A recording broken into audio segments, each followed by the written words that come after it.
Ayan po ang kamatis. O, diba? Dito lang po ito sa labas. Nakikita nyo, ang daming bunga. Iyan.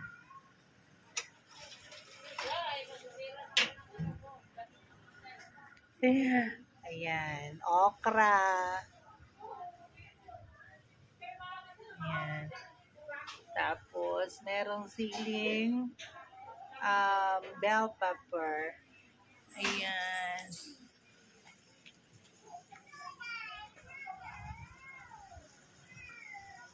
Ito ang nakakatuwa. Ang dami niyang bunga.